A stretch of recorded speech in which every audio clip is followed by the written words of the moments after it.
quiet meant being invisible. If you've ever felt unseen in your own life, subscribe, because this story might feel a little too familiar.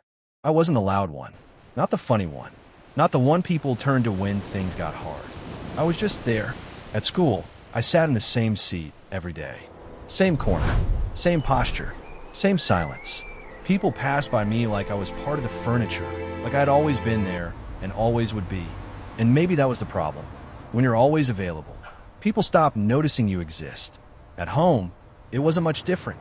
My family loved me, I think, but life was loud. Bills, arguments, responsibilities. Everyone was busy trying to survive. So I learned something early. Don't be a burden. Don't ask for too much. Don't make noise. And slowly, I disappeared in plain sight. One day, something strange happened. Our teacher asked a question. Simple, basic. The kind of question everyone should know. No one answered. Silence filled the room. And then, for the first time in a long time, I raised my hand. The whole class turned. Not because I was smart, not because I was special, but because I had broken the pattern. I spoke, and when I did, something shifted. Not in them, in me. But here's the truth no one tells you. One moment doesn't change how people see you, but can change how you see yourself. The next day, I spoke again. And the next. Not louder, not perfect, just present. Let me ask you something. Be honest in the comments. Have you ever stayed quiet, even when you had something important to say? Weeks passed.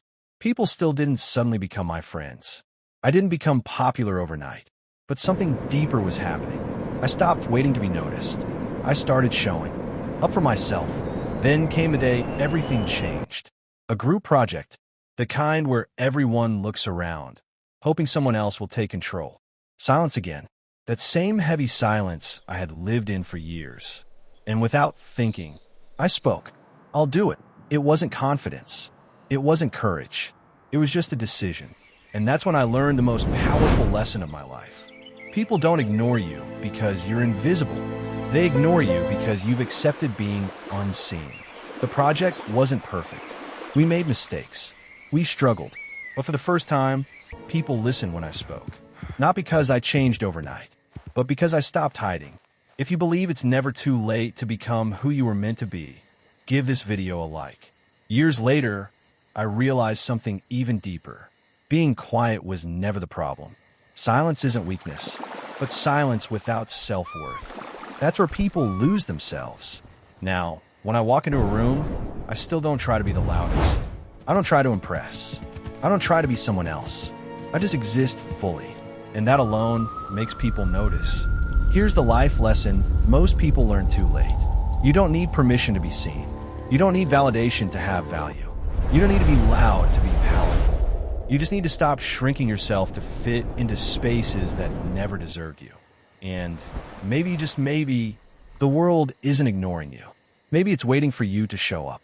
If this story connected with you, there's another one you need to hear. It might change how you see your past. Because in the end, it was never about them noticing me. It was about me finally noticing myself. Thank you for being part of this journey. This is Emotional Pool.